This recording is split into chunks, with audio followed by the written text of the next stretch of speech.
哦，我要先开场哦。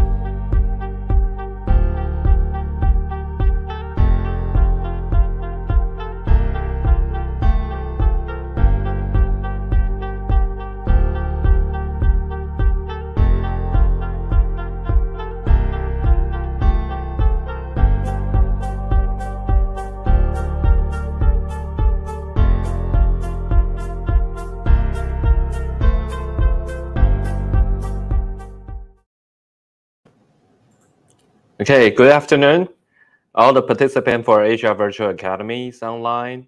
I'm Hsing. I'm the Dean of the Office of International Affairs of the National University of Kaohsiung. It's our pleasure, it's our honor to meet you guys on live again. This is the 2012 fall series for HR Virtual Academy. This is the last forum. And we also will have our closing ceremony for these seasons of the Spring Forum Series. And it's our pleasure, it's our honor to invite our guests from all the partner universities. From this year, we have 8 partners from 6 countries. Of course, NUK and the Pingdong University and National Zhongxin University in Taiwan, and also our old friends from Nong universities in Vietnam and Tanjung Pulau University in Indonesia, and Bicol University from Philippines. And also we have new partners from United States, the Oral Roberts Universities. Okay, so I would like to invite our representative guests from our partner universities. Okay, please. Hi. And okay, so I will introduce them and have this greeting message for us. So first of all, I would like to invite Dean from the National Pingdong University, Dr. Zhen Yaoting. Hi. Hello. Hello. Yeah, so would you like to say some greeting words for us? Yeah, thank you. Okay. Yeah. All right. Good afternoon, dear all partner university. It is a privilege for me to represent National Pingdong University to join this forum. I'd like to thank National University of Kaohsiung for organizing and hosting this wonderful forum to give us the opportunity to gather together and exchange ideas. I think we all know that the COVID-19 has brought tremendous impact to our world, including the way we work, the way we live, and the way we learn. Under this impact, we all have to adjust and learn to respond to this new challenges. With the topic of the economic growth in Asia Pacific area, and also the development of artificial intelligence in Industry 4.0 and ESG trend in Asia, I believe all participants definitely have more complete insight and deeper understanding about how the world will develop in the future. With the foresight, I think National Pingdong University have devoted lots of effort to improve students' ability to fulfill the needs of the future demands in human resources.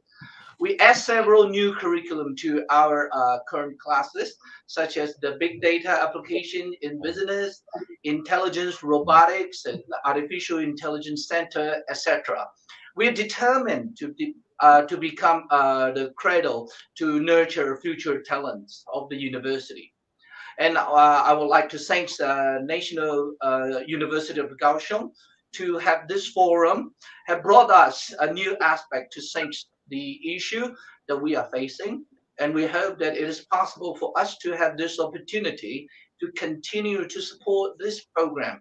Once again, thanks to National University of Kaohsiung to host this forum and wish all participants of all partner university a wonderful day. Thank you. Thank you very much, Dr. Zhen, for your long-standing friendship and your long-standing support for AVA. And next, I would like to introduce our guest from Nong University, the Dean of the Office of International Affairs, Dean Tree. Please, would you like to give us some greeting words? Thank you. Thank you very much, Dean. Thank you. Good afternoon, ladies and gentlemen. So it's my great pleasure to say a few words at the end of this program. I think that Vincent already on the highlights on the very important of this program that we together work on the this program. So Nong University's Ho Chi Minh City is very grateful for having this opportunity to co-organize this event together with the National University of Kaohsiung and other partners. And in fact, this is the third time that we have joined force in organizing such a programs. And now I would like again to express my warmest thanks to the organizers, to the India and UK's and partners. So without this, the existence of this program would not have been possible to attend. And I hope that there will be more programs like this in the future. And thank you very much. Thank you. Okay, thank you very much, Dean Tree, for your own, of course, your long-standing friendship, and hopefully that we will have another journey for the international conference in November. Thank you very much. And next, I'd like to introduce you Dean Dimson from Office of International Affairs from Bicol University, Philippines. Yeah, so Dean Dimson, long time no see. Hi, long time no see. Ni hao. Thank you very much, Din Wu. It's actually been raining here in the Philippines right now, yet I'd like to wish you all a sunny day. So NUK, or the National University of Kaohsiung, has been one of our loyal partners since 2017, but our partnership has actually blossomed further with the Asia Virtual Academy. This is our third time to co-host the AVA, and I can truly say that this activity is resolute in championing the Sustainable Development Goals of the United Nations, focusing on social, economic, and environmental sustainabilities. So we hope to continue collaborations in promoting global citizenship. So for and on behalf of our university president, Dr. Arnulfo M. Mascarenas of Bicol University, we would like to say thank you so much for inviting us once again to this Asia Virtual Academy. CG. Thank you very much, Dean Dimson, our friends, and thank you very much for also the president for Arnulfo's encouragement. And next, I'd like to introduce you to Dr. Helma Malini from the Office of International Affairs at Tanjung Pulau University, Indonesia. So, Dr. Helma, would you like to say some green words for us? Thank you. Of course. Yeah. Thank you so much, Din Wu. Hi, everyone. Good afternoon from Indonesia. Actually, I have this strange feeling of excitement when I see all of your face in the screens today. It's like, we have become a best friend. And then when you're not seeing your friends for a while, you're going to miss them. So today I felt like this strange feeling of seeing my friends again. So it's like we have become a best friend. So greetings from Faculty of Economic and Business, Universitas Tanjung Pura. So congratulations to the end of journey of the third Asia Virtual Academy. Thank you so much for National University of Kaohsiung for inviting us to co-hosting the third Asia Virtual Academy. It's been an honor and then a good journey for us, and then it's giving a tremendous experience to our student and then lecturer as well.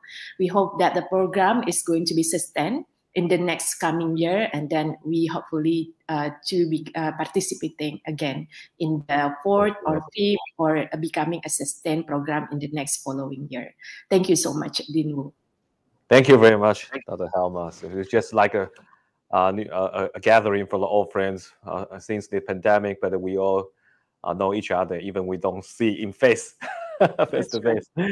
Yeah, okay. Of course, Dean Chung is also online, but she will have some business. So, yeah, it's okay. All right. So, thank you all of you, and I think we will go to proceed for the the closing ceremony, because we have our president's message from the message for each of our universities. So once again, I thank you very much to participate the closing ceremony and our last forum for the ESG trends in Asia. And I hope you have a wonderful journey and experience, and all from your students as well, for participating in this forum. And hopefully that we have the 4th seasons. Let's see you guys again the next semester. Thank you very much again. And then I will proceed to the greeting message from our each of our representative directors or presidents of the university. Thank you very much again. All right. So I'll proceed. Good afternoon. This is Principal Yue Duan-Chen, speaking from National University of Kaohsiung. Having hosted 2 series of thought-provoking lectures in the past year, Asia Virtual Academy 2022 brings together experts from different disciplines in 3 forums. It's our great honor to hold the past 2 forums with friends from different countries. On behalf of NUK, I would like to extend our highest respect and the most sincere gratitude to join the efforts of the participating university experts and their representatives. Today is the last forum, and we will have in-depth discussions and communication on the topic environmental social governance trends in Asia. I believe we all have the same feeling that people are persistently exploring a sustainable and prosperous future. ESG issues have become a permanent consideration for firms that operate or invest in Asia, and the government have started improving policy. Universities also play an indispensable role by conducting research and education, by the scale of our operations, and by engaging with partners and the community. Universities are singularly capable of addressing ESG concerns. ESG has emerged as much as more than a responsibility. Furthermore, it creates valuable impact within our community and for the planet for years to come. This is the reason why we are here today, to share ideas and inspiration to work towards our common goals. Lastly, I would like to applaud Dean Wu and the Office of International Affairs for their effort in organizing the AVA. I hope we can continue operating it as a way of sustaining academic mobility and sharing knowledge from Asian perspectives. I also look forward to bringing together more global partners and sharing this exciting journey with you in the future. Thank you so much, and I wish you a fruitful forum.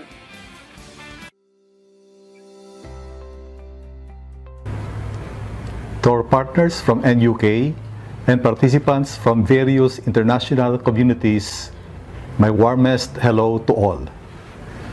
Great things come from unexpected places and unwanted circumstances.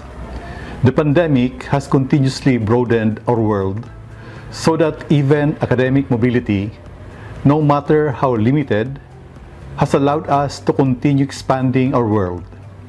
This Asia Virtual Academy is proof that distance and ideals are no match for the willing mind and open hearts. As we conclude this virtual academy, let us bring not simply the memories of building a growing international virtual community of learners, professionals, and people who share the same vision with borderless world-class education. Congratulations and mabuhay!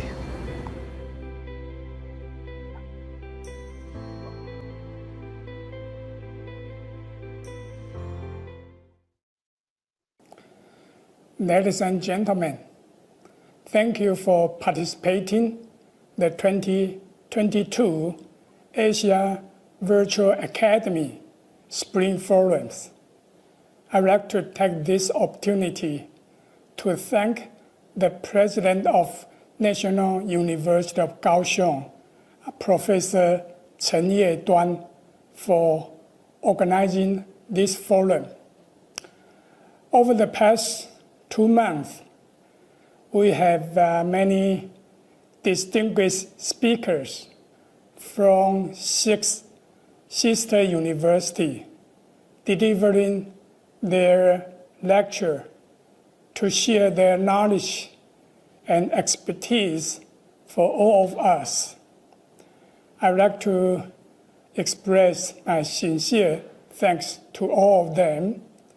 As a partner university for the Asia Virtual Academy, I would like to welcome all of you jointly to work together to have a better place for the earth, for our community, for our university.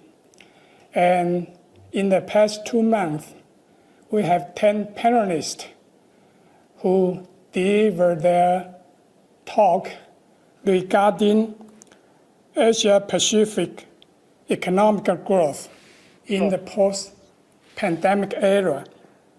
Also, we have a topic covering artificial intelligence and Industry 4.0, as well as sustainable investment trend in Asia. And I'm very pleased that in the forum, we received very positive from the audience.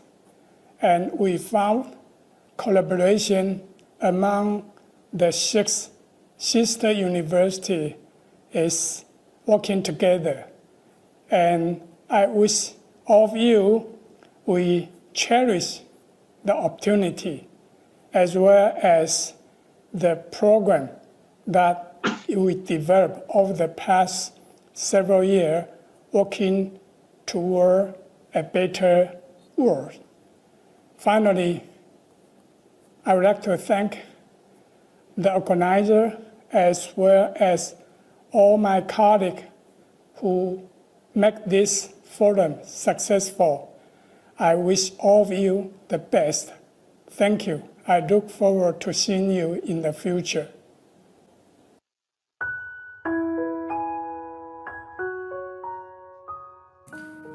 Good afternoon, ladies and gentlemen. We have reached the end of Asia Virtual Academy 2022. On behalf of Nong University, Ho Chi Minh City, it is indeed my pleasure to make a few closing remarks and express gratitude to National University of Kaohsiung. We make this event a reality. We do thank you for your hard work and endless effort in the Spring Forum over the past few weeks. Especially, I am grateful for your participation of all students in this program. Your presence has been invaluable, and your active participation, without any doubt, has helped make the event a great success. Finally, I would like to express my warmest thanks and heartfelt gratitude to my colleagues who have been involved in the organization of the event and work behind the scenes so that we could have fruitful results as expected. Thank you very much. Greetings.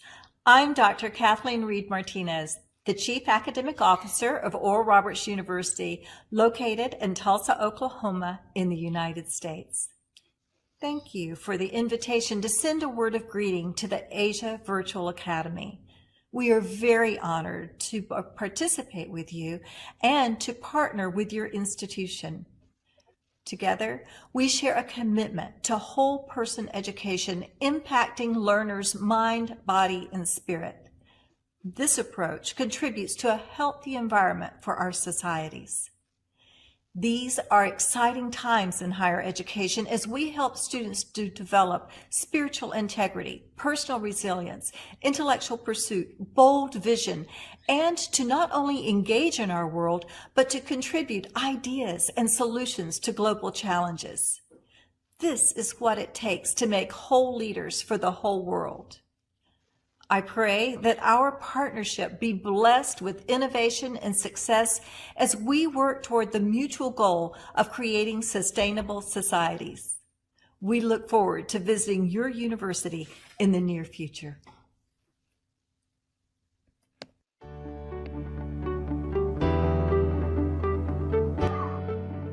Greeting from the University of Tanjung Pura Faculty of Economic and Business in Kalimantan Barat, Indonesia. Assalamualaikum warahmatullahi wabarakatuh. Good day, everyone. The journey of Asia Virtual Academy has led us to the third Asia Virtual Academy. When it comes to age, 3 is still considered a toddler. 3 for Asia Virtual Academy, on the other hand, is a maturation path for the university that are members. The Faculty of Economic and Business is pleased for the opportunity to participate in the Asia Virtual Academy till this year's third year. Our kids, as well as our professors, benefit much from this platform. Many of our academia have shared their knowledge in this forum. Climate change, sustainability, innovation, digitization, finance, and economic difficulty are just a few examples. Hopefully, the Asia Virtual Academy Forum will become a long-term forum with several improvements. We appreciate your cooperation once again. Our friendship will hopefully continue in the future. Thank you. Wassalamualaikum warahmatullahi wabarakatuh. I'm Dr. Sushma Kulkarni. I'm Director of Rajaram Bapu Institute of Technology. First of all, I would like to thank Dr. Shen, President of National University of Kaohsiung, Taiwan, for giving us this opportunity to co-host Asia Virtual Academy 2022 Spring Forums. It was a great opportunity for our students and faculty to be part of this forum. I would also like to make a special mention of Dr. Shailesh Shirgupikar, who is our faculty in Rajaram Bapu Institute of Technology, that he got an opportunity to share his thoughts on application of artificial intelligence in the manufacturing sector. So once again, thank you and wish all the participants, the students and the faculty on this spring forum all the best and a great year ahead. Thank you.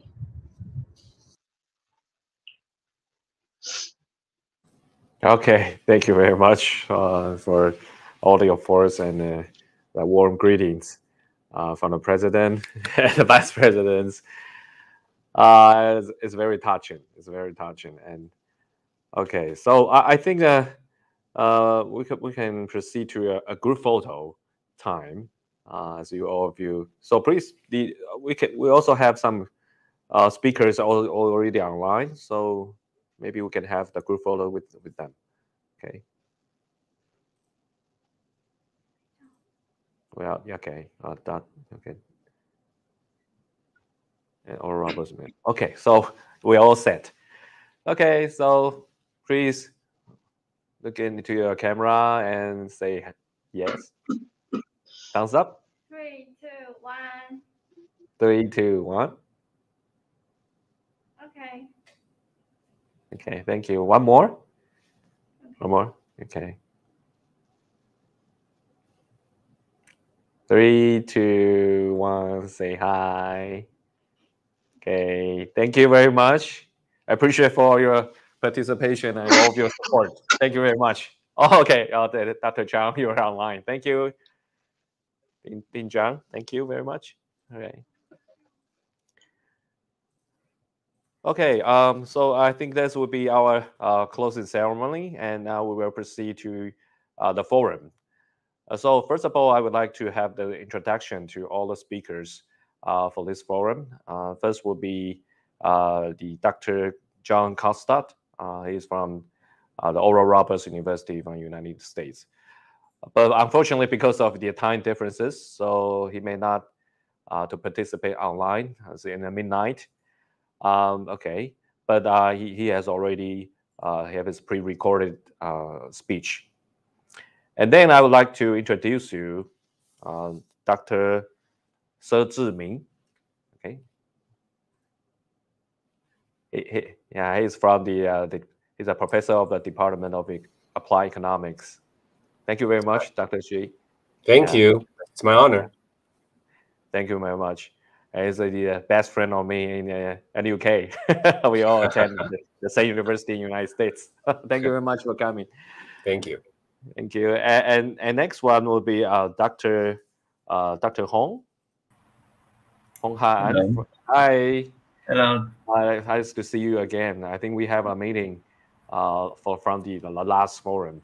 Yes. And thank you very much for coming. Yeah. It's my pleasure. Thank you. And then from Dr. Kevin Henry Valeria, also my good friend.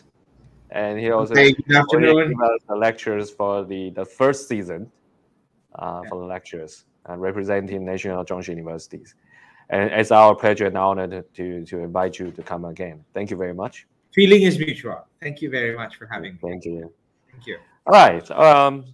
So these are all our speakers. So we will start with our the first speech from Dr. John Kostad of Oral Roberts. Okay. So we will play. I'm John Kostad from the Biology Department at Oral Roberts University in Tulsa, Oklahoma, United States. I'm pleased to speak with those of you in Asia, the Virtual Academy. So I'm going to share about sustainability and global development. And most of you probably have heard that sustainability is usually called the 3 Ps, or the triple bottom line, that people, planet, profit. The top figure shows that there is the people part, the social aspect, social justice, social responsibility. The planet, the environmental, so what's happening in development in terms of the environment. And then the profit, the economic viability. So one way of talking about sustainability from this aspect is managing, the quote there, managing our environmental, social, and economic impacts on the world so that we meet the present needs without compromising future generations' needs. So I want to talk about this in respect to what we do at Oral Roberts University, and then share some possibilities where we might collaborate in the future to do a better job. So I label this the purposeful interdisciplinary nature of ORU's Global Environmental Sustainability major. It is a major housed in the biology department, but it is purposely interdisciplinary and flexible because students from any desired major can focus in on that. We want to prepare students for future jobs, maybe an intermediary step into grad school, but that there is a definite marketability in their credentials. So they can take the regular courses, which would be kind of the foundation, environmental science, lecture and lab. I'll talk about that in a minute. Global development and sustainability. I'll talk about that in a minute. And then the seminars and internships, but also cognate courses within their focus area, their desired discipline. So we have students that want to be business people after they graduate, but want to know about sustainability. We have students wanting to go into government, so they're political science, and then students that want to be in the science part and missions, etc. So all of this works out. So the first course is the lecture. I've given the textbook title up there in case anyone is interested. And this is an excellent textbook. We can't cover all chapters, but we do cover the main ones we feel that are of interest and the main need for students to know. And every chapter is focused in on what is the sustainable aspect of that. The lab, we do lots of labs on campus. the top one there showing sampling a pond or lake on our campus, and then off-campus field trips like to a Covanta waste to energy facility in the middle or the recycling facility in the bottom picture. And we sample streams, trees, etc.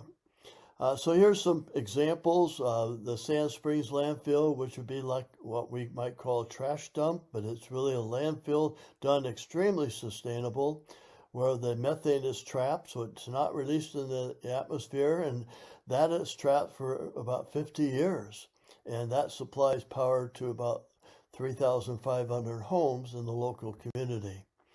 Here's the wastewater treatment plant. So in the way I teach this class, the lab students that are online all around the world, that they can go to a local facility where they are. It may not be a secondary sewage treatment plant, maybe it's a primary, or maybe it's a tertiary, but we talk about all aspects of that.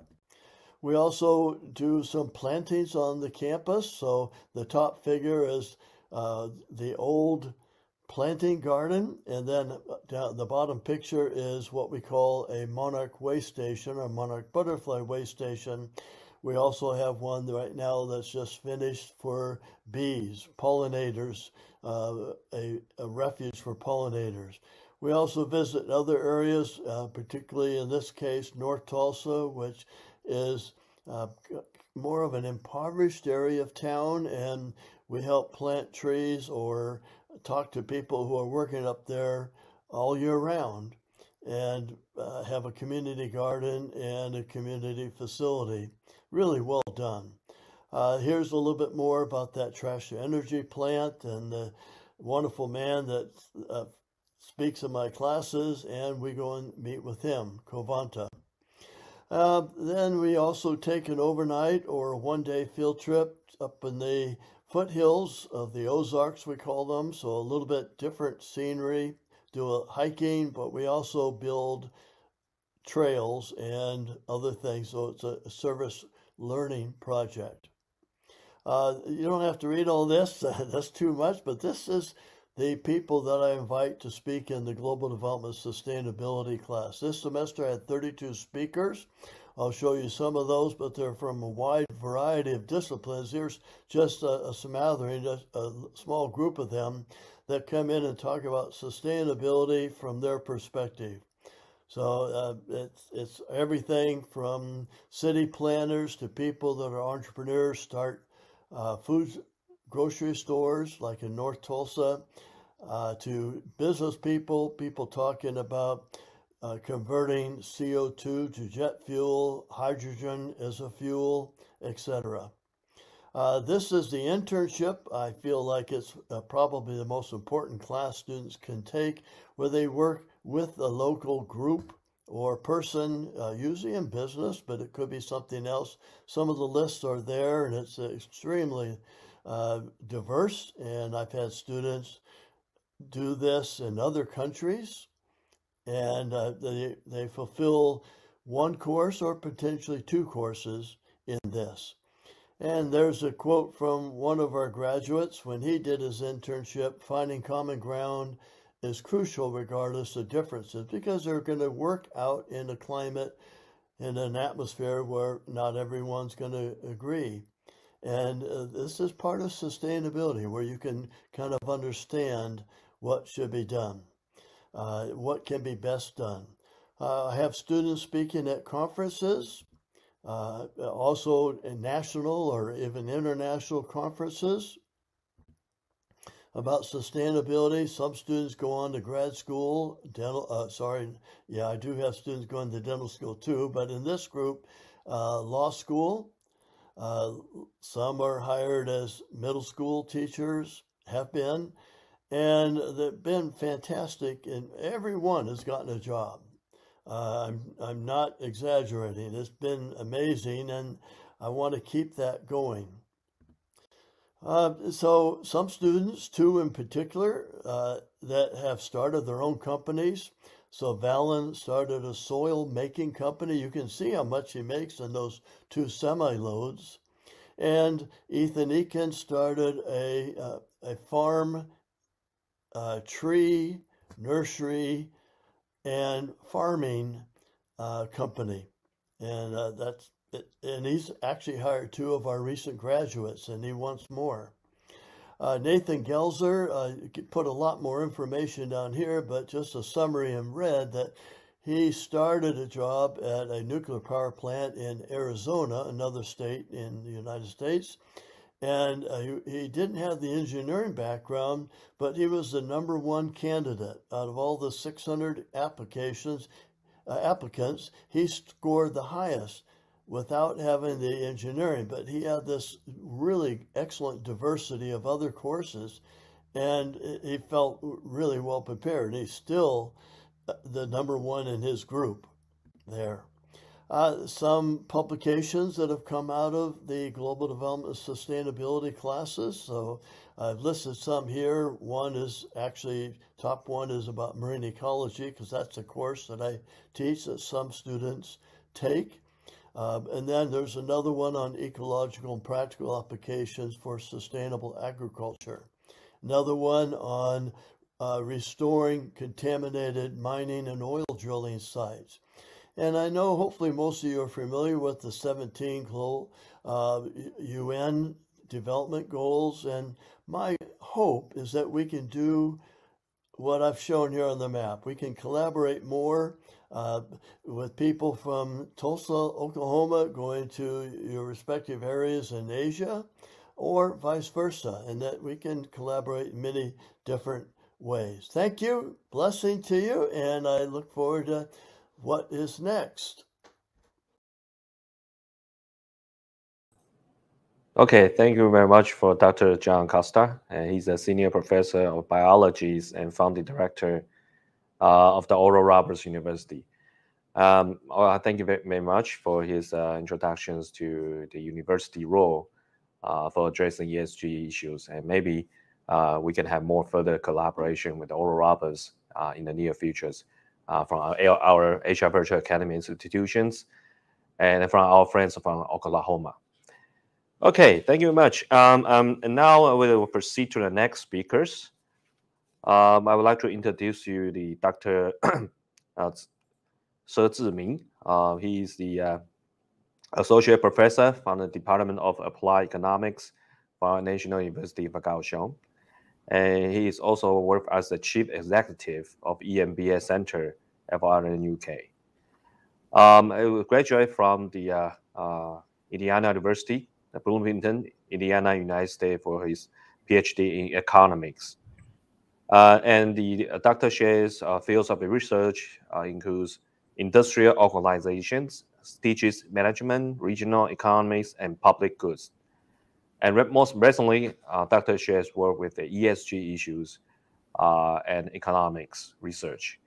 All right, without further delay, I would like to give the floor to Dr. Chih for his speech. Hello. It is my honor to be invited to join this AVA webinar hosted by the University of Kaohsiung in Taiwan. Today, I would like to talk a little bit about the ESG trends in Asia, especially in Taiwan. As we all know, in 2015, the United Nations announced 17 goals and 169 targets for the entire world to achieve before 2030 in order to allow the human society to be sustainable in our future. And these goals and targets are consisted of 3 major aspects. One is the sustainable environment, and the second is the sustainable society, and lastly, the sustainable economy. And these targets are to be achieved by every country in the world. However, because of different economic development and other aspects. So for different countries, they might pay special attentions to different areas of the SDG goals. For example, for Taiwan, I think the main focus will be on the environment and the society. What is ESG? ESG stands for the environment, the society, and the governance.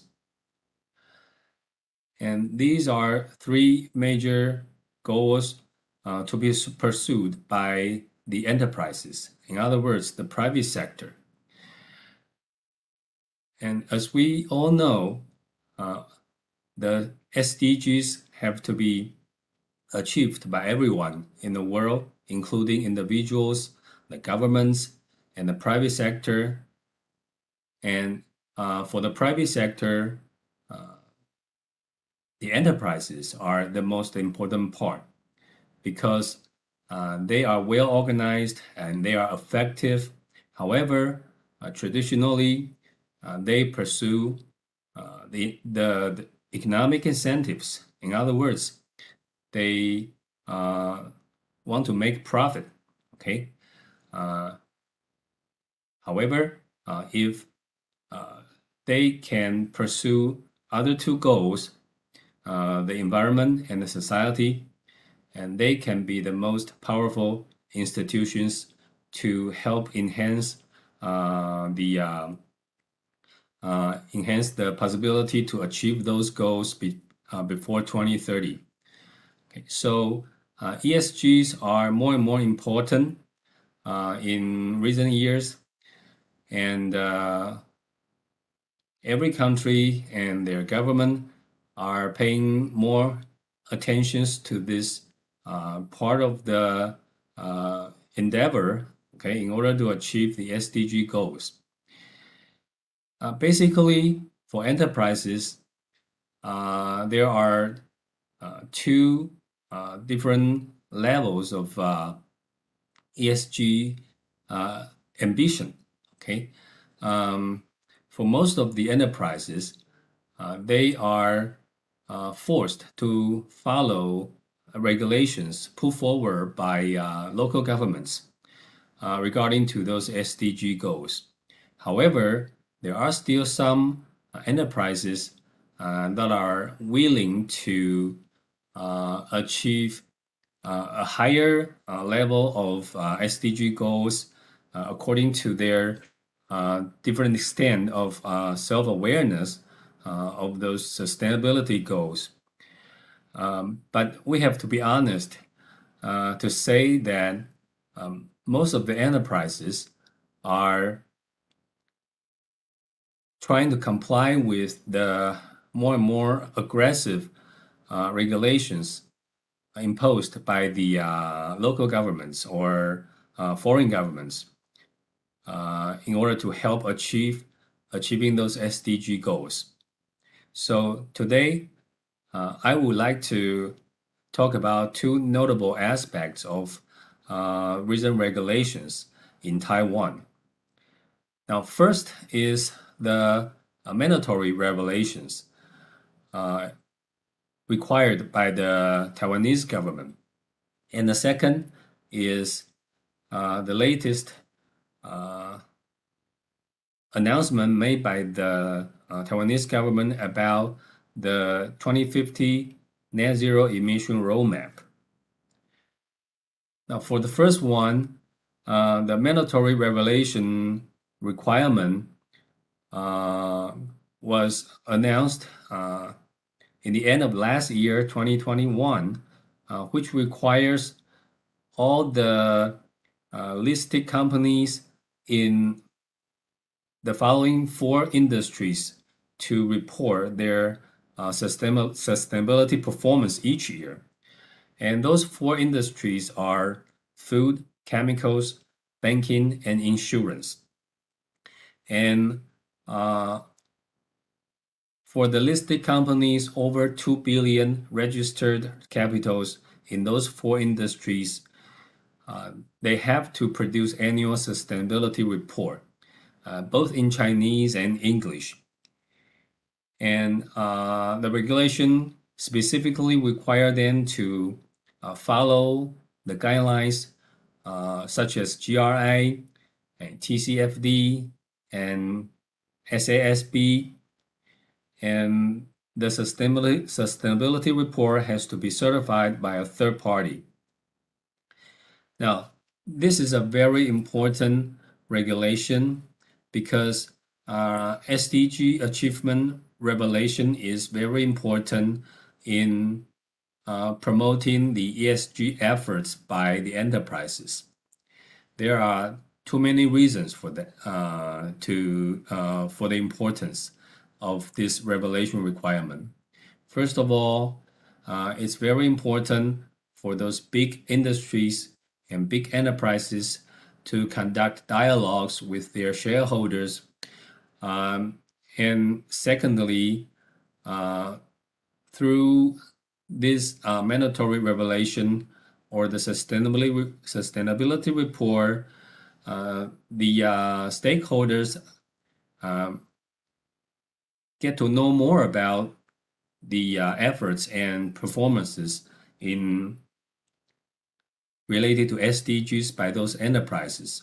So they, if appropriate, they can put more push on those enterprises to try to achieve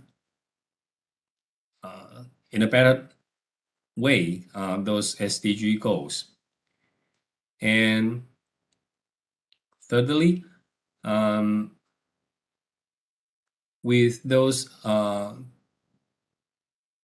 sustainability report, it's easier for the investors to decide on their investment decision. That is, this is very important for green financing and responsible investment.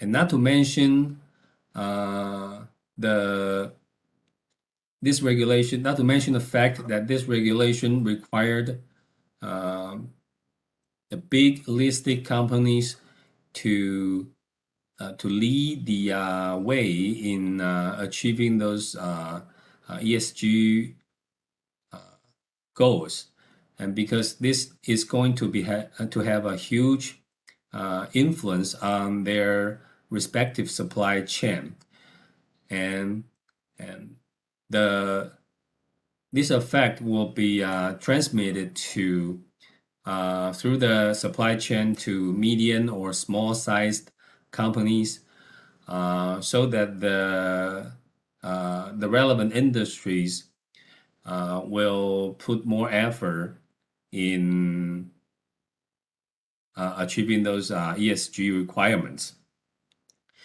So mandatory revelation is a very important trend in Taiwan, which is believed to be effective in promoting the SDG goals.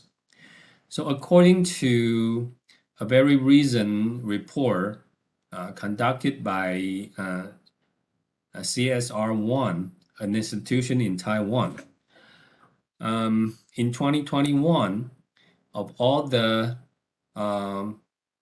listed companies that are necessary to that are obliged to issue sustainability report, there were 604 reports published last year, and according to their calculation,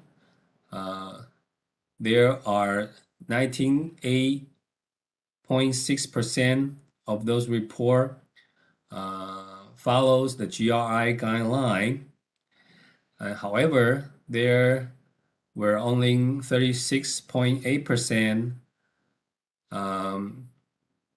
of the reports that mentioned the guidelines of TCFD, that is the Task Force of Climate-Related Financial Disclosure.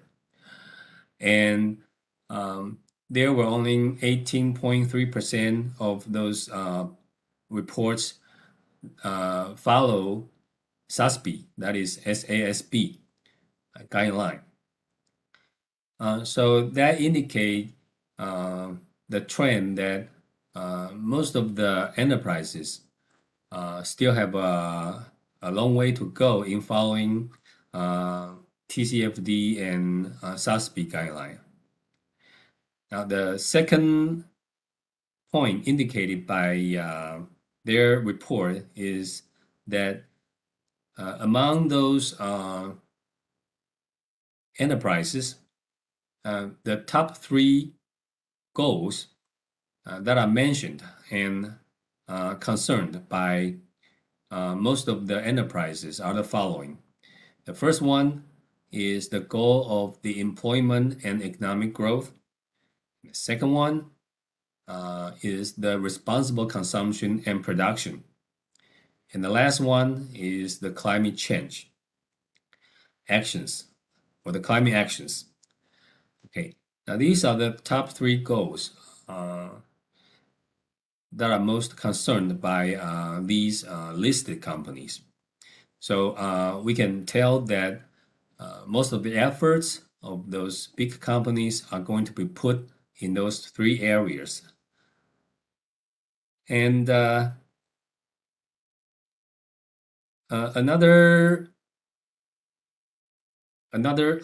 fact indicated by their report is that of all those companies that issued the reports, 80% of them have conducted emission inventory last year, which is not too bad, but still not every enterprise conducted the emission inventory. And an even lower number is that 17% of those companies conducted footprint inventory last year. Now, this number is even lower because footprint inventory is a more complicated work than emission inventory.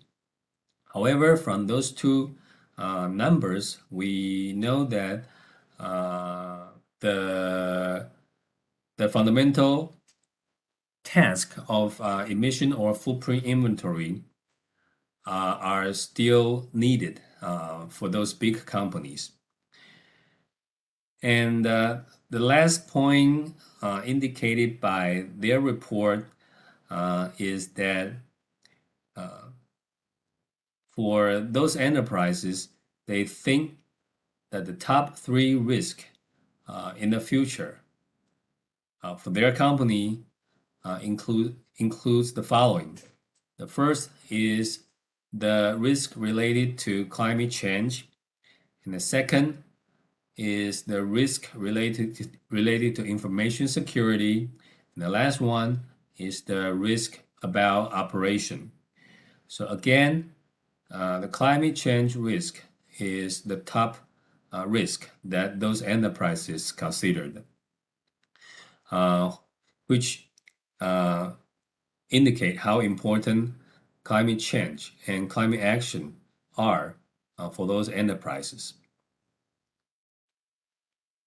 Now, the second trend that I would like to talk a little bit about is the 2015 Net Zero Emission Roadmap. As I indicated, this was just released by the Taiwanese government in April this year. Now, of course, this is a very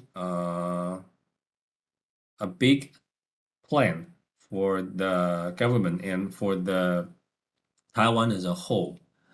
And the foundation of this roadmap is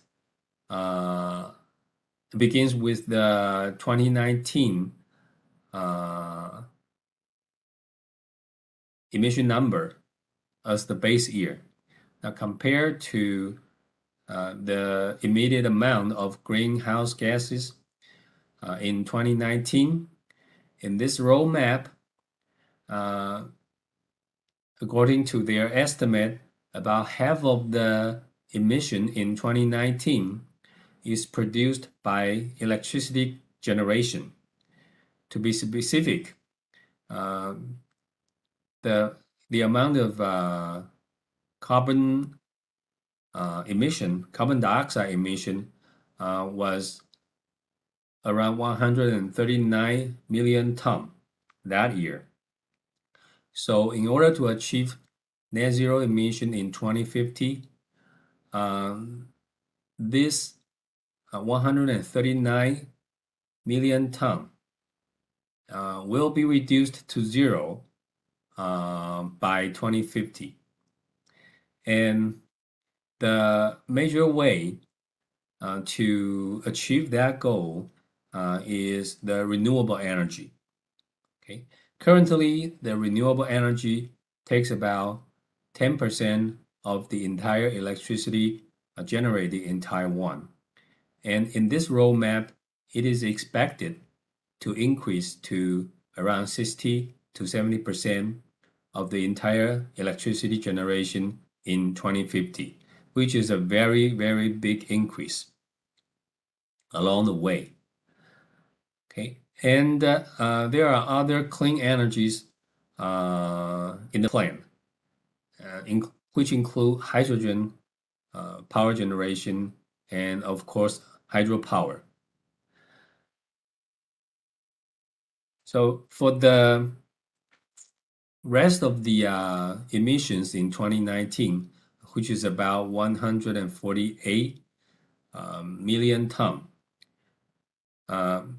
they were generated or produced by various industries and transportation need. Now, for those emissions before 2050, in the roadmap, the government hopes that they can be reduced by around 90%. Okay, so it's not very easy to achieve that goal, and it takes all sectors, and it takes various kind of efforts and methods in order to achieve those ambitious goals.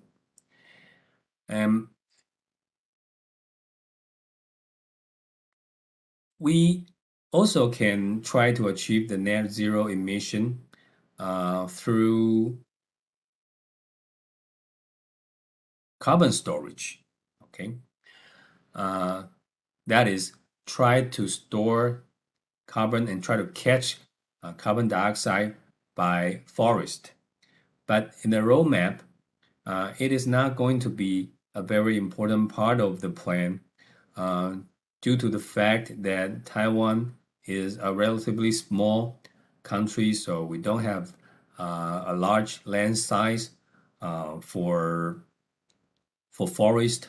So this is not going to be a very important aspect in the net zero emission roadmap.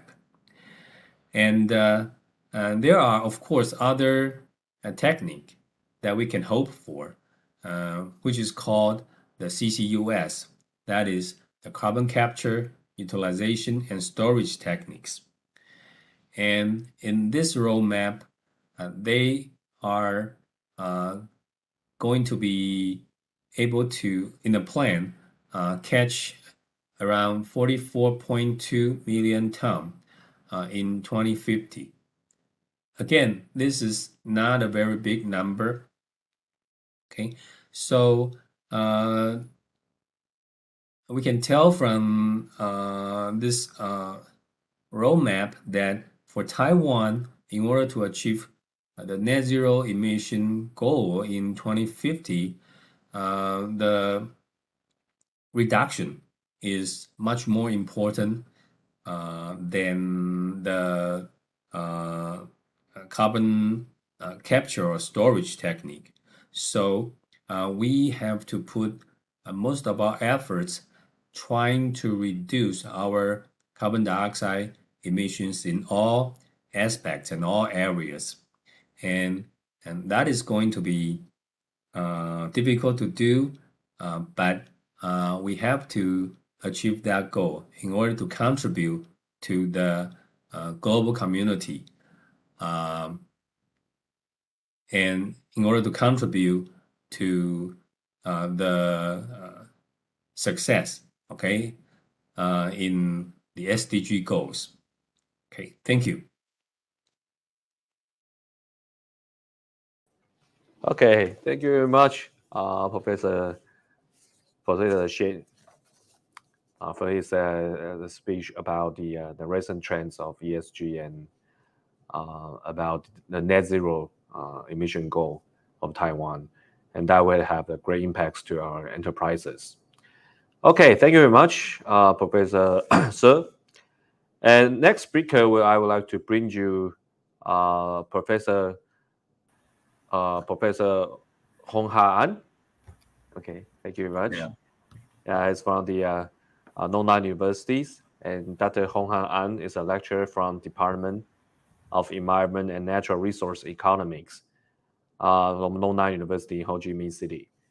And he got his PhD degree from Northwest A&F University. He's specialized in environmental economies and management of agriculture. And his research includes development solutions of merchandising, assessing factors influencing disease preventing actions of swine household, identifying main agriculture crops of Jilai province, and applications of remote sensing, and the planning of sustainable developments of fruit farming areas in Keynote province under the impact of climate change. Okay, so I will bring you the Professor Hoang's speech. Thank you. Hello, everybody. Welcome to the Asia Virtual Academy 2022 Spring Forums. Thank you for the organizing committee to inviting me here today. My name is Hoang and I come from Nong University, Ho Chi Minh City, Vietnam. So today I want to talk with you about the environmental social governance in Vietnam. So in the discussion, I want to share with you some information regarding sustainable development policy and programs in Vietnam. And then we'll talk about the results regarding ESGs on the national level and the corporate level in Vietnam.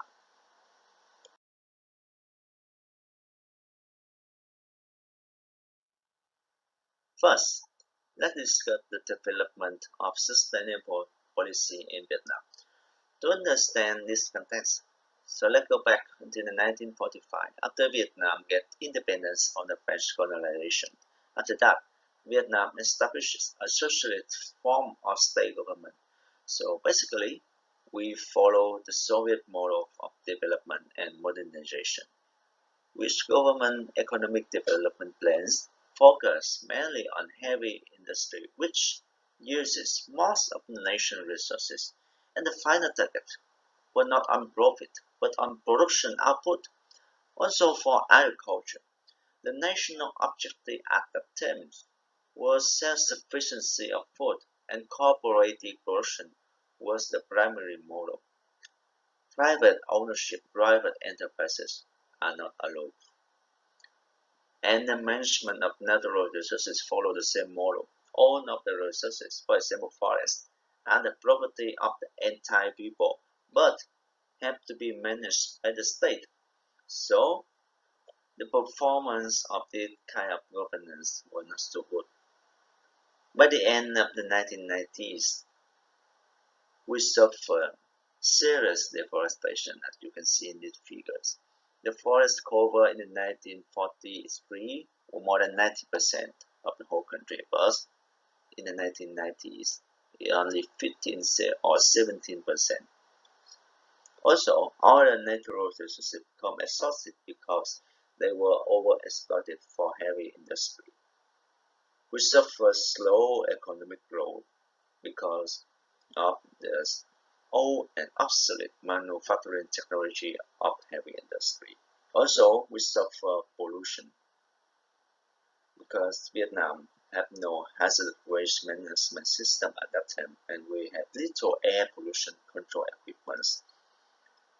And between the 1955 and the 1980s, rice production of Vietnam were not sufficient for the whole country, and it even didn't reach the pre-war level. In the 1984, the average income per capita of Vietnam was only 200 to 300 US dollar per year, which is a very, very low number, right? So you can see that everything is need to go well, and we can describe the situation in the current term as unsustainable, right? So the government also realized this situation, and they decided that changes need to be made for the country to recover. In 1986, the Vietnamese government announced the Doi reforms. So I believe this is one of the most important programs in the whole history of Vietnam, because it's completely changed the country from a common economy to a socialist-oriented market economy. Also, it allowed for private ownership of small enterprises within the economy, which were not possible previously.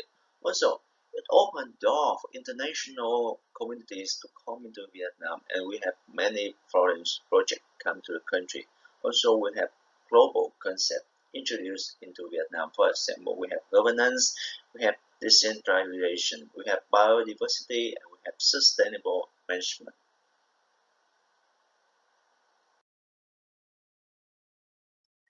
And after the 1992 Earth Summit in Rio de Janeiro, the international initiatives and the wide global sustainability agenda have an important influence on Vietnam's action towards sustainable development.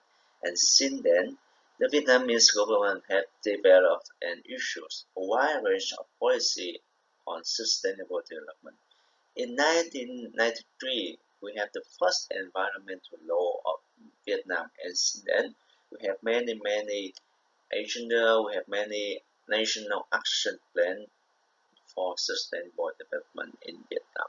So that is what happened over the last 20, 30 years in Vietnam. So what are the outcome of these changes? So let's continue.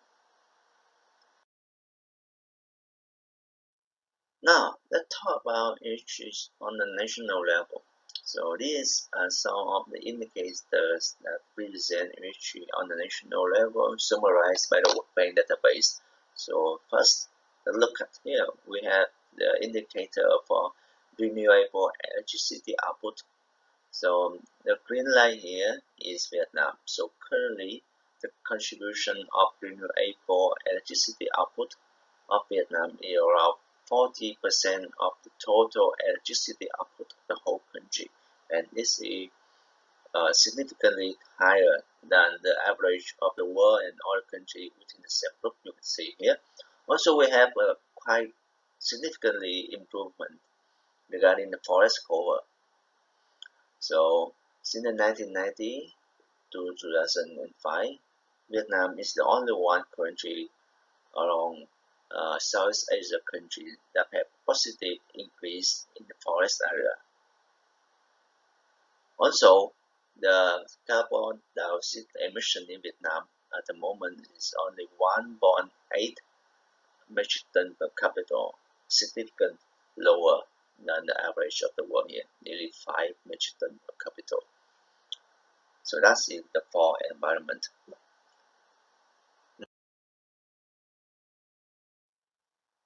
Then for social sector, Vietnam also made good progress regarding this sector. You have first the unemployment population. So at the moment, the unemployment of Vietnam account for around 1.89% of the total labor force. So there was up and down regarding this population, but it's still lower than the world average and other countries in the East Asia and Pacific region. So it's good, right?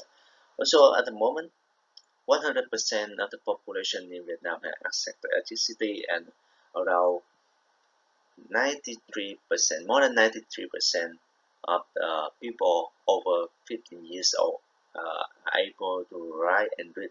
So regarding social indicators, Vietnam also have good results.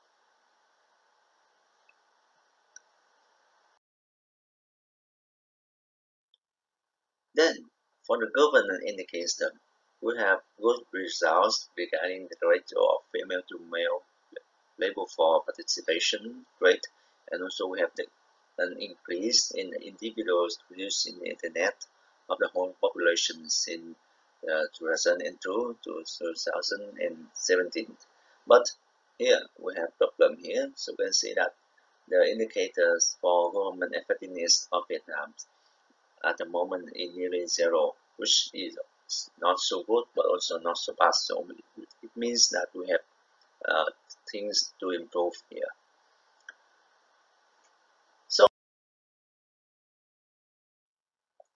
So in general, on the road toward global sustainable development goals, you can see that Vietnam has made significantly progress regarding some indicators or some SDGs. Here we have good progress regarding SDG 1, SDG 4, SDG 6, for example. But you can see that we also need some improvement regarding the SDG 9, SDG 14, and SDG 15 here.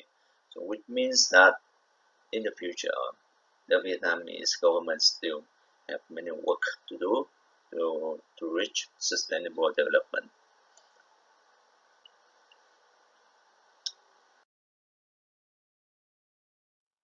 Then, regarding the ESG on the corporate level. So at the corporate level, if an enterprise realizes its role in sustainable development and it conducts activities to move toward it, so we will need them to provide information in their financial statement or their sustainability report.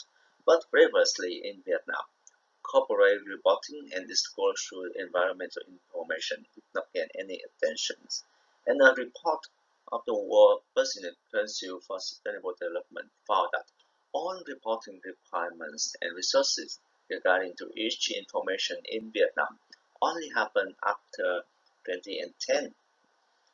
And the breakthrough of all of this happened in 2015, when the Ministry of Finance in Vietnam issued the Circular 155 requiring published enterprises to publish the information related to sustainable development.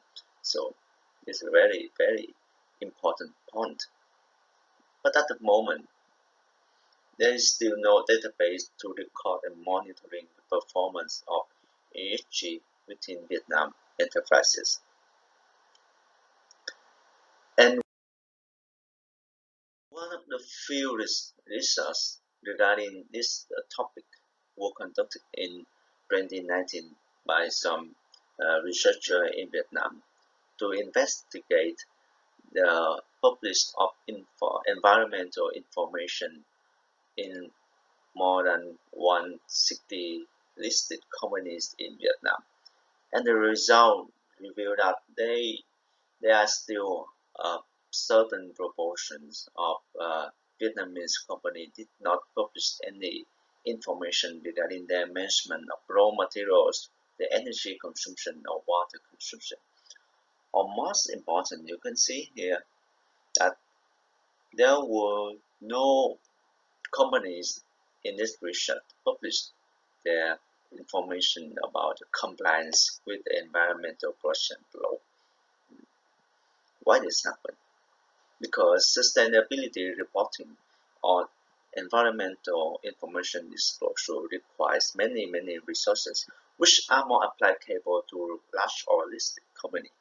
But in Vietnam, only multinational corporations and foreign direct investment companies or large local companies recognize their role in sustainable development and they have resources to do it. But small and medium enterprises have limited awareness of sustainability, and also they usually do not have sufficient resources for sustainability reporting.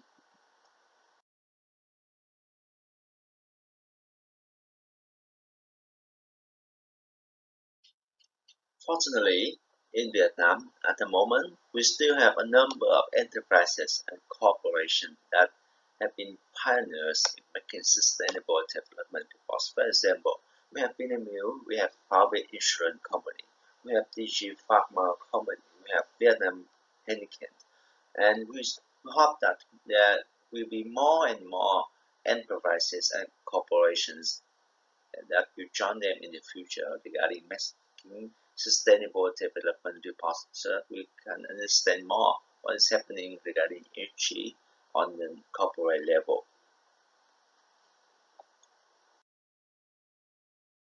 Also, there is increasing of activity and programs regarding the promotion of sustainable development in the business sector. For example, we have Vietnam Corporate Sustainability Forum. We have the program on benchmarking and ranking sustainable company. We have the national program on occupational health and safety. So all of these programs show that Vietnamese sustainable business community is gaining importance across the country.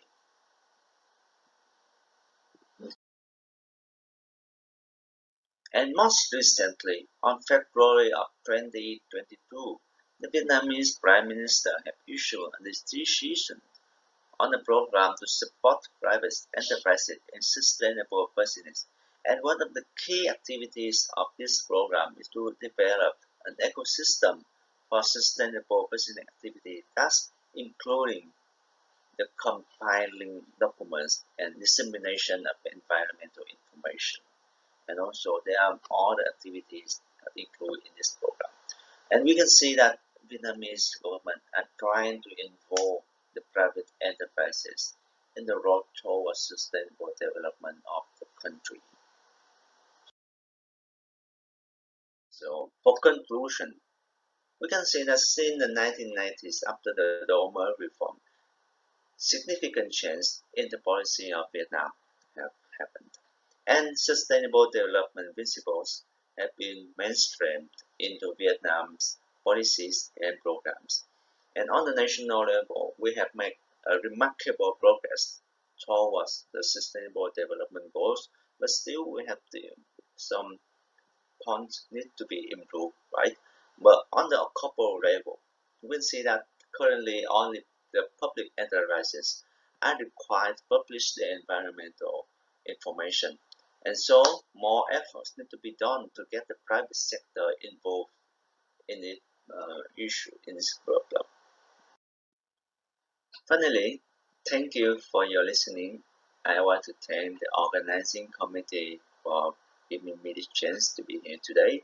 I wish that we will have an exciting and productivity session today, and we will have a chance to meet each other directly in the near future. So thank you and see you. Okay, thank you very much, Dr. Hoang An, for your insightful comments and analysis for the ESG concepts at the national and corporate level experience in Vietnam. Thank you very much again. So we will join you for the general discussions period time. So next, I would like to bring you the next speakers representing National Zhongxi University and UP, the Dr. Kevin Henry Villanueva. Dr. Kevin received his PhD degree in international politics from the University of Leeds of UK, and he also obtained his Master of Science degrees in international relations from London School of Economics and Political Science. He is now work on the field of research concerning the education and seamless environment, the business and social enterprises, diplomacy and international relations. And his ongoing research is about the university collaborated in research, innovations, and development. He's also proposing the creation of the first Philippines-Taiwanese think tank devoted primarily on the East and Southeast Asia regional integrations in several areas for multidisciplinary innovations. And it's called the Idea Labs.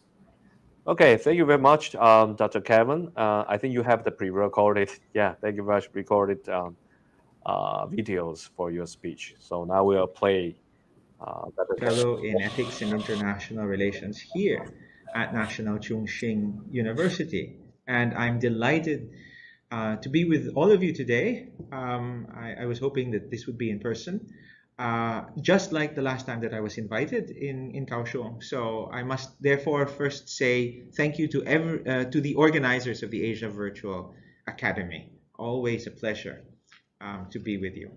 Now, the task that has been given to me today is to talk something about environmental social governance.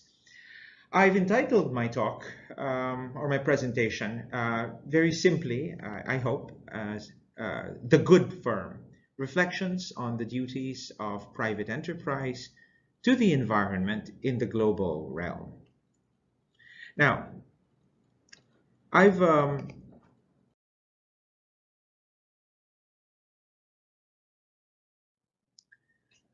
divided the talk into somehow 5 broad areas. The first is the current international order. Secondly, world disorders.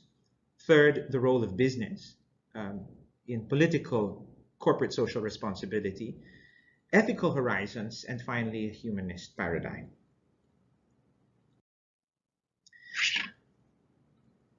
I look at environmental social governance not merely as a technical phenomenon to be measured in terms of the way private enterprises are assessed and ranked according to a set of criteria, but as an ethical, philosophical, and political phenomenon. And as a student and philosopher of international politics, I ask, or at least try to find, the questions that matter the most, and not the answers merely to the dilemma that ESG poses. And here I think it is more fundamentally what we should look at, CSR, corporate social responsibility, that we should examine and bring ourselves to dialogue and debate. There are, I think, 3 frameworks from which these questions arise. First, the firm. Secondly, the global realm of international politics, in particular, what we perhaps understand by the idea of global governance, and what I think more profoundly as our conceptions of the good life and humanity in the global realm. Inadvertently, as a student of world politics, one tends to search and look for the arena in which the art of unification, as I understand politics to be, is practiced. In the world today, the default, because it is difficult, almost impossible to find alternatives, is the international system. And the key word here is almost, because I think we have not genuinely exhausted either the alternatives under our feet, or indeed the reform of the international system itself. Any discussion of the international system of states will inevitably lead back to one of its cardinal principles, which is national sovereignty. The fact that the state representing the nation has no internal equal, no external superior. The notion of sovereignty predates contemporary history. It emerges in the 16th and 17th century and is christened as a norm with what has been collectively known as the 1648 Treaty of Westphalia, hence the Westphalian system. We in the 21st century today are in fact, therefore, heirs of a system that has been refitted, so to speak, over the last 4 to 5 centuries. Spread through European Western imperialism and colonization, the system of states has been fitted with institutional, not least international organizations, the most visible of which is, for example, the United Nations, the Organization of the United Nations. Indeed, the Westphalian system, I believe itself, is under great and tremendous strain. I would say at a breaking point, not only because sovereignty keeps the mighty and the powerful in their place, but more importantly, the system fails to comprehend a transforming world, hence a dramatically different world from the 16th and 17th century.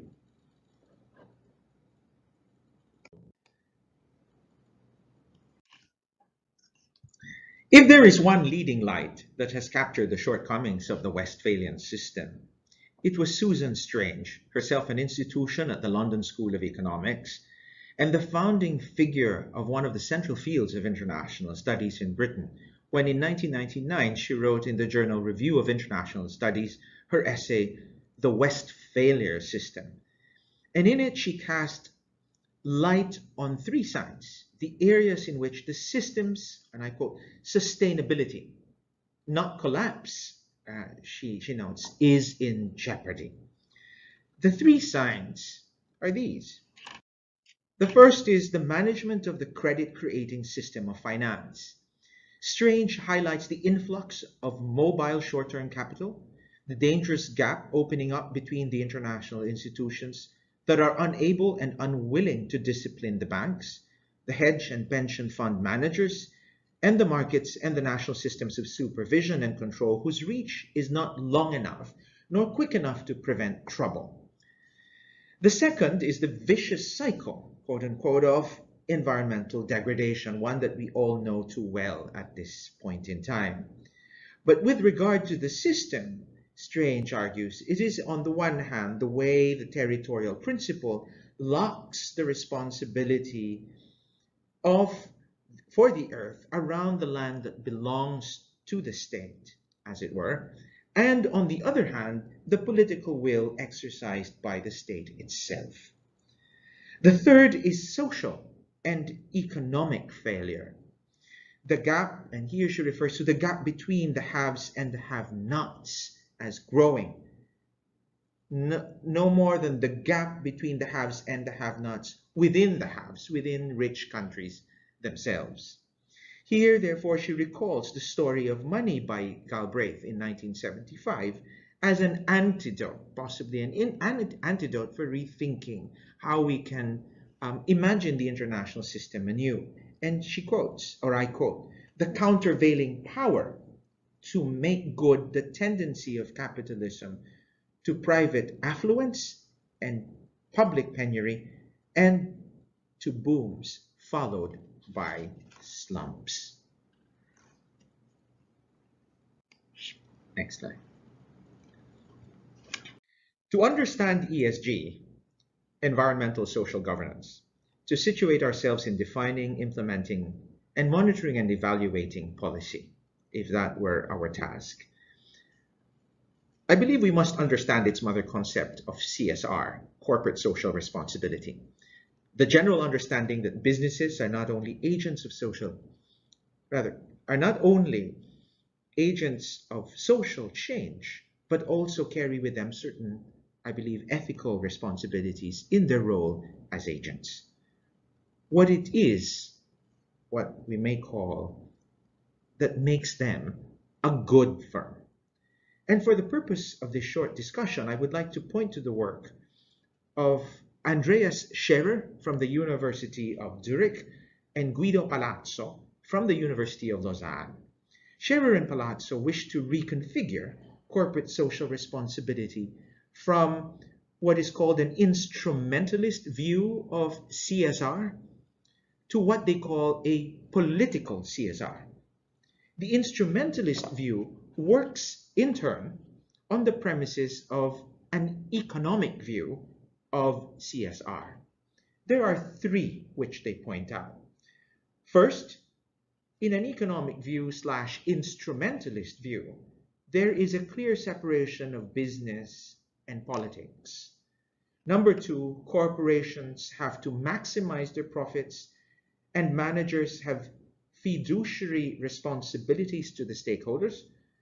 And finally, societal responsibilities might only be assumed if they advance the long-term value of the firm.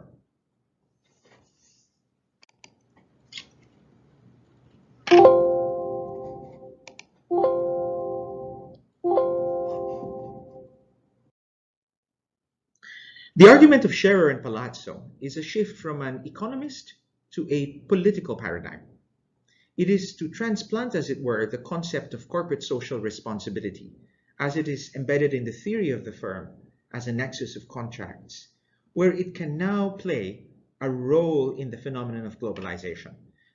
The term they favor after Habermas is quote unquote, the post-national constellation. It is not, they argue, that nation states have become powerless or lose all their influence on corporations. The global environment is a new reality. Not least is the fact, in their own words, a significant part of global production has been shifted to locations that lack democratic control and where there is no rule of law. Firms, quote unquote, operate in complex environments with heterogeneous legal and social demands, so that often it is not clear which activities can be considered legitimate and which are unacceptable. Those of you who will be interested in this may wish to look up some of the examples Scherer and Palazzo give in the emerging debate on corporate complicity. This is when the activity of the corporation contribute to someone else's illegal acts, but also when the business benefits from human rights abuses committed by someone else. I cite here in the PowerPoint only 3. Child labor at Nike, Unocal in Burma, Yahoo information disclosure to the Chinese government.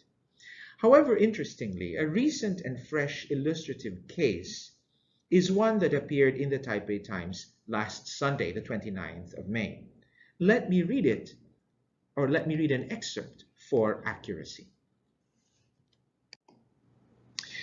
It appears on the front pages. Right? Meanwhile, the German Ministry, I quote, for Economic Affairs and Climate Action has refused to provide automaker Volkswagen with guarantees to cover new investments in China because of concerns over human rights violations in the Xinjiang region, Der Spiegel reported on Friday. The ministry said it had turned down 4 applications from a company over human rights concerns in Xinjiang, but declined to name the company. Der Spiegel said, without naming sources, that Volkswagen was the company in question. The human rights situation in Xinjiang has become worse in recent years and involves forced labor and mass internment of Uyghurs, the ministry said. The German government has therefore decided not to give guarantees for projects in China that are 1, in Xinjiang, or 2, have business ties to entities operating there. Via a joint venture with China's SAIC Motor, Volkswagen has a plant in Urumqi in the Xinjiang region, where Western countries and rights organizations say ethnic Uyghurs face torture and detention. A Volkswagen spokesperson said that the company had submitted applications for investment guarantees in China, adding that it had not yet received an official decision from the ministry.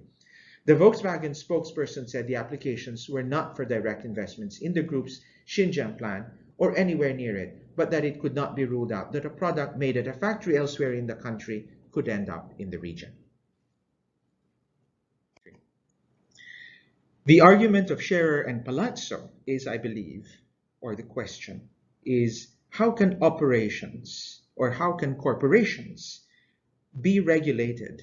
In any case, how can the corporation regulate itself in a paradigm that does not take into consideration the global operations of the firm, where the social demands, cultural and political, are different from the base in which the company actually is found.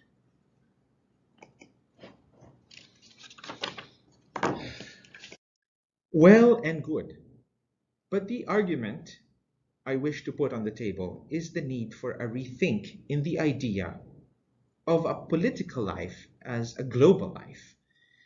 This, of course, is a long-term agenda, but I only wish to make explicit in a preliminary way its implications, perhaps, about how we can theorize the new political role of business in a globalized world. The political shift I am considering is from a humanist perspective. It is a paradigm for the global realm, whereas Scherer and Palazzo reflect, I think, still from the International Society of States.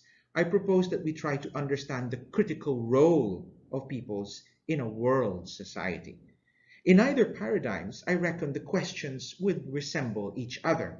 And there you see three. First, what does the firm consider as a global problem or the source of conflict? Second, what kind of responsibilities do companies actually have? Third, to whom and for whom are the stakeholders accountable in the global realm? But here, between these two, the International Society of States and the World Society of Peoples, where the international system either simply exists, I make a crucial distinction. The motivations in a World Society of Peoples for protecting the environment and for protecting the environment as a life-giving resource for future generations are rooted and founded in a different way. One possibility towards ascertaining or thinking about the firm's path of duty to the earth or to our environment is to examine its moorings in some or several of the great ethical traditions to which its members belong or choose to belong. If you notice in the slide, what I have put there or what I have highlighted in red is what we might call a global CSR, which is not radically different from political CSR in the sense that it tries to look how we can form a global polity, or at least how these companies can now work more effectively as political agents in the global realm. But I think it requires a more radical rethink about where or on what basis a political CSR is founded on. So there are 3 points that I look at. One is maybe look at, examine once again the existing standards of global governance. One is the UN Global Impact. Secondly, we might look at notions that have been touched upon by Scherer and Palazzo in moving or making that shift from an instrumentalist to a political CSR. And there are 3 that come to mind. One is ideas of ownership, moving from idea of a dominion to one in which ownership means stewardship. So the earth as not belonging to us, but belonging to future generations. Secondly is a division of labor in society. To look at society outside of what they say post-national is to look at global society. And in that sense, we therefore look at the resources of the world from a larger, wider perspective. Now, ethical traditions and paradigms, which is the 3rd point, I think are promising. And let me get to that in the next slide. Let me lean on the ethical tradition of Christianity. The outstanding recent text written by Pope Francis, entitled Laudato Si, on care for our common home, is remarkable. It is the social teaching of the Catholic Church, and in this the Holy Father directs his image on the conviction of the community of believers. It is what they call an encyclical.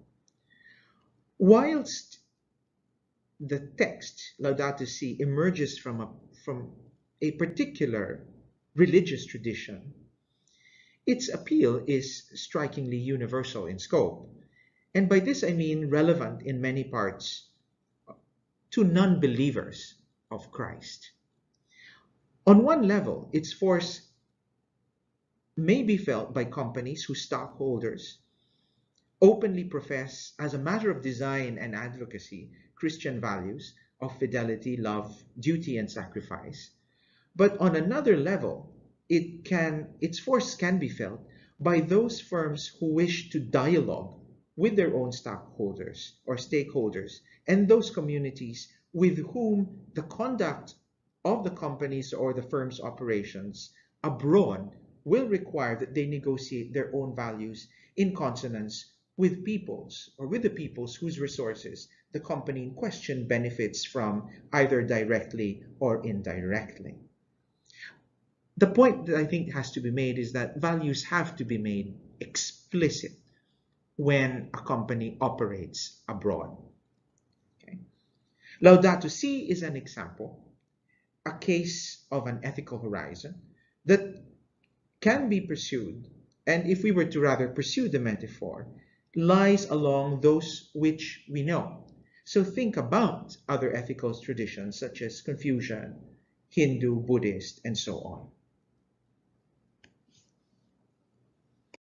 The takeaway for this very short, quick presentation, I think are three. First is when we try to take a look at the firm, I think there are at least three levels of engagement: the local, the national, and the global. And the critical questions which I raised a while ago, I think should be raised to be able to measure, all right, or define the commitment of the firm. Okay. Let me repeat that. What does the firm consider as a global problem or the source of conflict? To be able to understand the kind of interventions or its activities in a given place. Number two is what kind of responsibilities do companies have, therefore, given that the sources of conflict which are prevalent in the place where they are operating is for them considered as a priority. Therefore, the company decides to act on them or knows that its operations will directly impact these problems and vice versa. Finally, to whom and for whom are the stakeholders accountable in the global realm? And I think I wish to make clear that here the peoples and the communities stand as the direct, those who will directly be impacted by the operations of the company and have therefore have to be consulted. Secondly, a sense of rootedness and identity. Okay, so the question of who are we? That is, if we decide that the company acts genuinely as a corporation and not simply as a group of individuals who each have their own interests and converging, as it were, in a kind of a nebulous entity.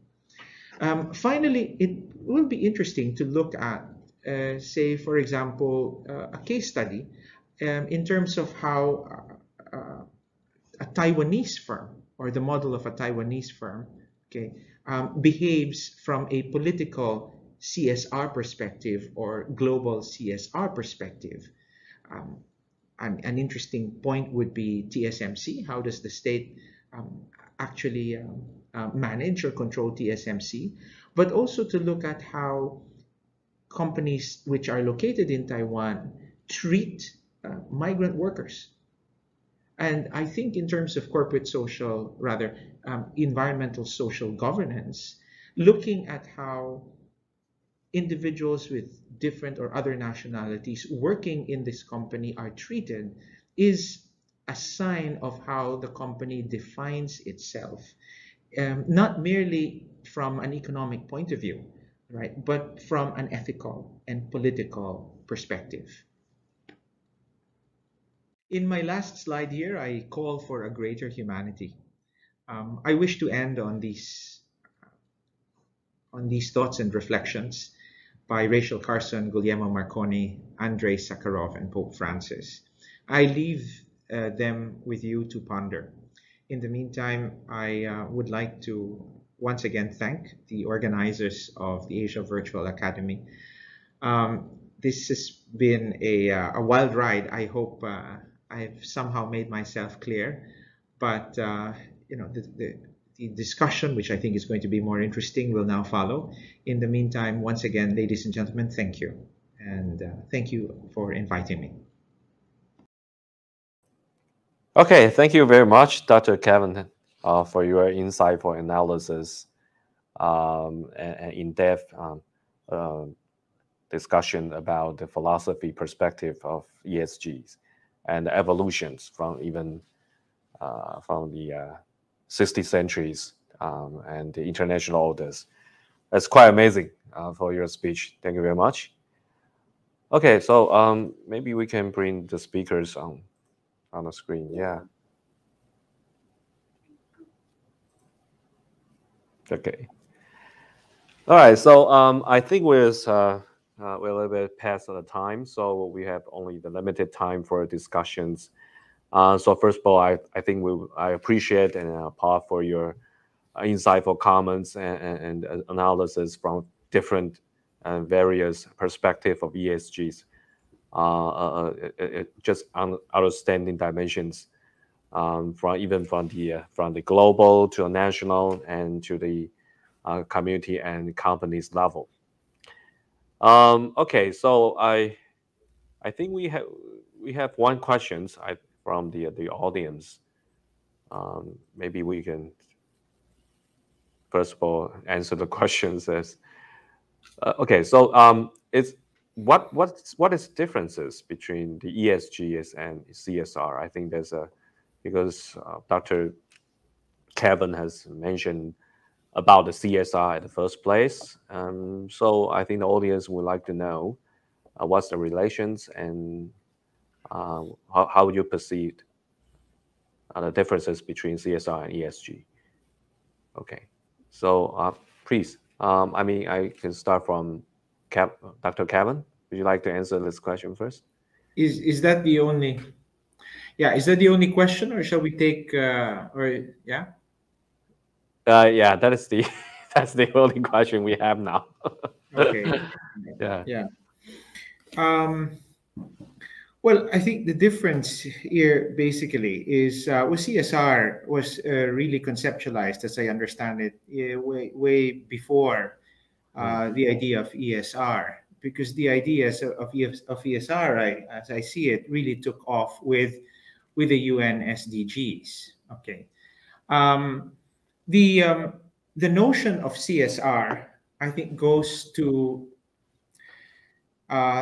the very notion of what corporations or how corporations stand in the world, with or without the concern of the environment.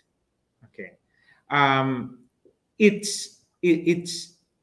think we have to take into consideration first what we understand by the environment. Okay, I think the way I understand the environment is not simply nature.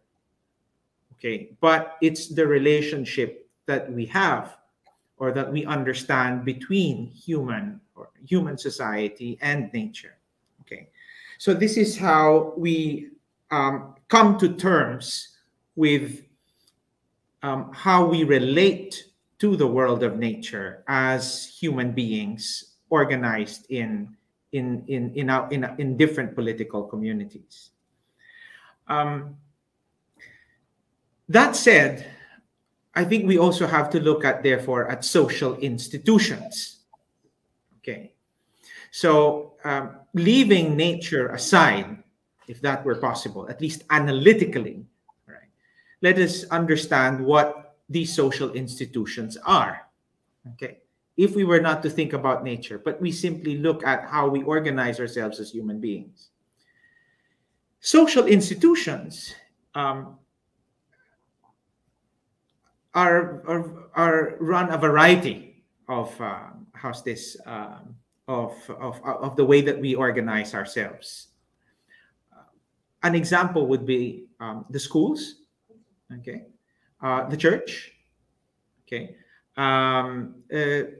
our own small communities, okay, and there are different levels to this in terms of scale. One social institution is business. So here, when we look at CSR, what I think we are really examining is the role that business plays in society. Okay, and there, business operates not only on the level of the environment, okay, but more fundamentally in terms of how it develops society. So we're not looking at simply our relationship with nature, but its relationship with the development of the human being, okay, within society. So I think this is the basic difference between CSR and ESR in terms of its notion of responsibility. Here in ESR, we're looking at more specifically how a company now relates to the environment / nature. Okay. Okay. Thank you very much for Dr. Kevin's response. And I think it's very clear about the concepts between the CSR and the evolution. I think that's an evolution from CSR to the ESG. So, Dr. Hoang, would you like to answer that questions as well for CSR and ESG? What's the relation and differences? Distinguish. Yeah, firstly, I totally agree with what Dr. Kevin has explained about the difference between ESG and CSVs, and also I just want to make some input. So, from my opinion, so CSR is like a company framework of sustainability plans, and it's reflects the responsible in the influence of social. And on the other hand, ESG is the accessible outcome concerning a company's sustainable performance, where we can measure it through outcome or indicators. So that's another input I want to say. Okay, thank you very much for Professor Hoang's response. And Professor, yeah, okay, Dr. Kevin? No, after. So, Professor Sir, would you like to put some input for these questions? Or of course, we all know that the term CSR is much older than ESG. People started talking about ESG only in the recent years. But I think these two terms share the same spirit, and they have the same moral foundation.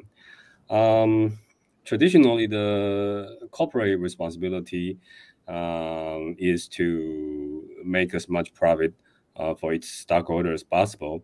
But CSR emphasized a new attitude, that is, a corporation should pay more attention to the so-called stakeholders that are possibly influenced by the corporate behavior. So I consider CSR as a new attitude for the corporate sector. But I think the difference between ESG and CSR is that by ESG, we sort of provide a structure for this new attitude. And ESG corresponds to SDGs. SDGs because we all know that SDGs are consisted with 3 dimensions: environment, society, and economy. The corporate sector has a traditional role in economy. So the economy, the sustainable economy, is now a very new issue for the corporate sector.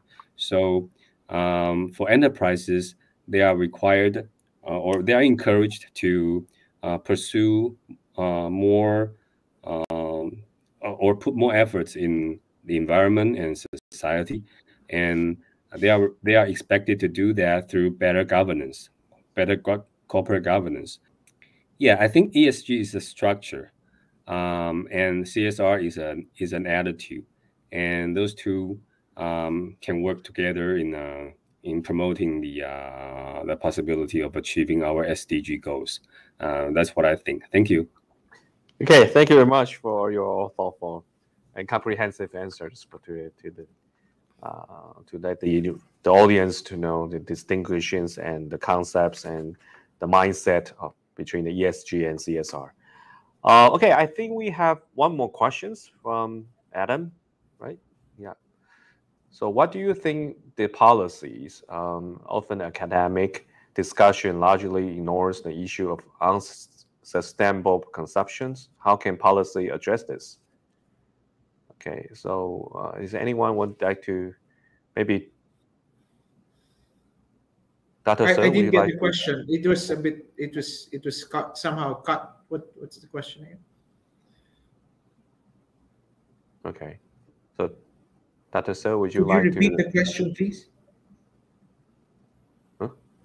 Okay. Oh yeah, so I think it's on. The question is on the screen. Comment. Okay. Yeah. Okay. So I mean, I think this is like asking about the issue of unsustainable consumptions and how the policy could address these issues about the unsustainable consumption. I mean, yeah. Maybe it's, if it is, we talk about the ESG, the circular economies, might be more related to the questions about how to address the issue of unsustainable consumption. So, is there any? Do you want to answer or to respond to the question? Maybe, Dr. Sir, would you like to first of all comment on this? Yeah. I think the main reason is that consumers are not organized. They are not institutions, and it's hard to manage consumers because they are individuals. So I think the best way to influence consumer behavior is through education, but it's going to take a long time. And so that's why, to your question, I think that's why people put more focus on the production side or the supplier or the enterprises, because they are organizations and sometimes they are very large. And so if you can make them pay more attention to the SDG goals, that will be more effective. And that's not going to take too much time, as we have observed through these years. They are really quick. If they want to do that, they can do that in a relatively short period of time. But consumers, it takes a long-term effort to influence their attitude or basic habits or consumption habits. I think that's my understanding of this question. Yeah, thank you. Yeah. Mm-hmm. So that's raising the awareness for the general public. And Dr. Hoang, would you like to comment on this? No, I agree with what Dr. Chen has said. So consumers is an individuals that the policies cannot try to arrest the behavior, the choice, the way of consume commodities. So yeah, the best way to change the consumer behaviors is towards educations, and it has to be in the long term. So that's my opinion. Okay. Yeah. Yeah. Okay. Thank you. Thank you very much. Yeah, Dr. Karen. Yeah, I think that's a wonderful question, and an important one. And I agree with both of my colleagues. Consumerism is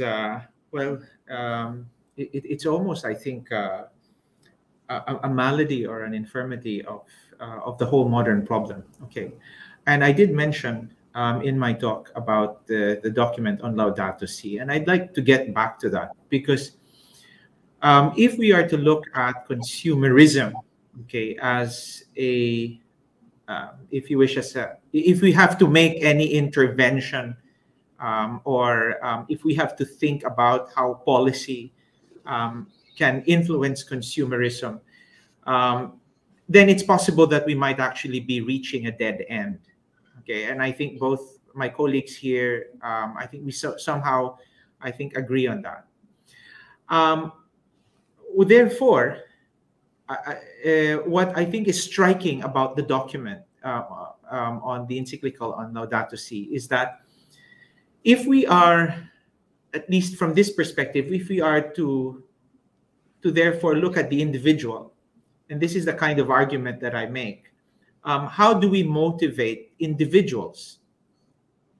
Okay, How do we incentivize, if we were to use it, from an economic perspective, how do we incentivize, individuals to to be more responsible, ethically responsible as consumers? Okay, I don't know if I'm making a point, right?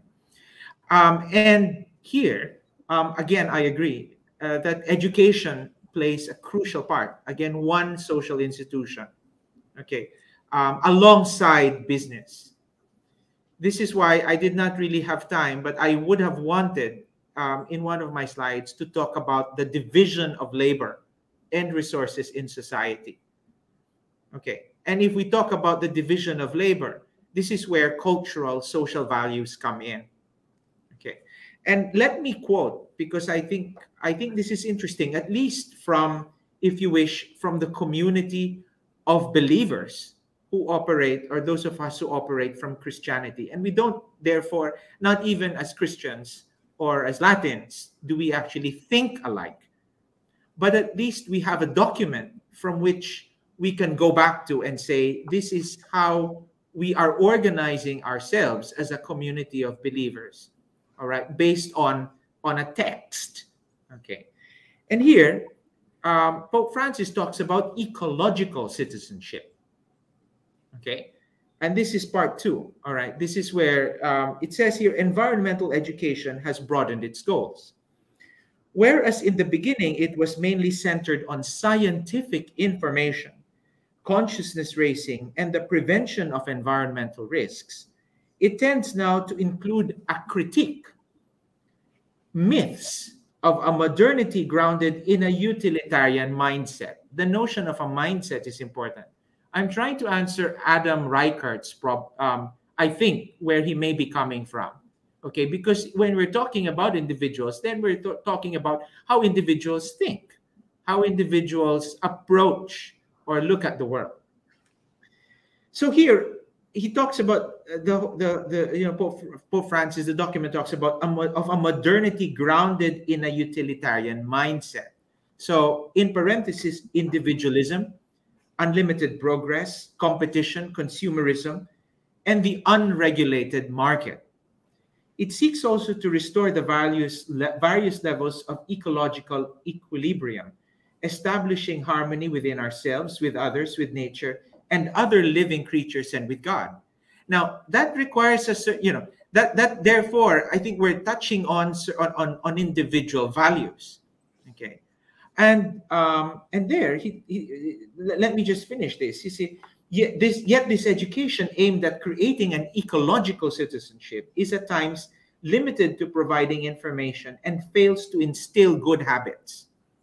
So, I mean, just here in Taiwan, okay, when we look, right, this is my second or third year. When we look at the way that we use plastic, okay, I go to Namenlu, or I buy pendangs and so on, the way that we use plastic, all right, there's so much waste that we're generating, okay? And yet there are people who do, like, I have a choice. I bring my bag from my recyclable bag instead of, so instead of getting one plastic from, from every stall, I do not use the plastic. And what I try to do is I just use my bag and I tell them, it's okay, I don't need the plastic. Let me just, put it all in my bag when I buy how's this food for the family.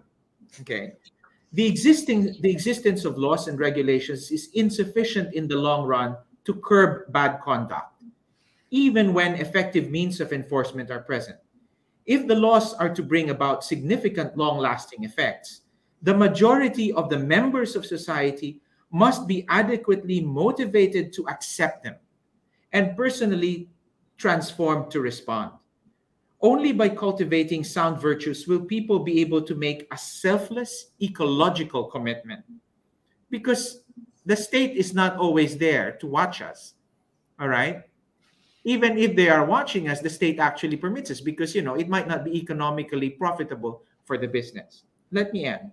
A person who could afford to spend and consume more, but regularly uses less heating and wears warmer clothes, shows the kind of convictions and attitudes which help to protect the environment. There is a nobility in the duty to care for creation through little daily actions. And it is wonderful how education can bring about real changes in lifestyle. So in the Philippines, for example, some schools practice carless days. Okay, when students and parents, all right, are in fact pushed on every Wednesday. I have 2 children, 6 and 10, and on every Wednesday we are told it's carless day. Children have to take public transport. All right, and mind you, it's not that easy. Parents protest. Okay, but parents actually protest and say, do you realize how difficult it is for the children to take public transport and so on? But you see, every country has its policies, and when you don't have a running an efficient transport system, such as what happens in the Philippines, you naturally your parents protest. So it's not a one-size-fits-all solution, but we all know that from the Brundtland report coming forward. Yeah, thank you. Okay, thank you very much for Dr. Kevin's very comprehensive answers and responses from many dimensions. Okay, so because I think we are running out of time, we passed the scheduled time a little bit, and I don't think we have more questions. So maybe I'm asking you, maybe if you have any comments or final ads for before we wrapping up this forum. Okay, Dr. Sir, would you like to have this any comments or ads before we wrap up? Any words? I guess I just want to say that this is a very good opportunity for discussing these ideas, and I learned a lot from hearing from the other 2 speakers from different sides of the SDGs and its related issues. I really I think I can take a lot home today. Thank you. Thank you very much. And Dr. Hoang, do you have anything to add before we wrap up? I think that we have very exciting sessions today, and I also learned many new things today from other speakers. So I hope that this will be a long-term events that will be organized by the National University of Kaohsiung. Thank you. Appreciate that. Thank you.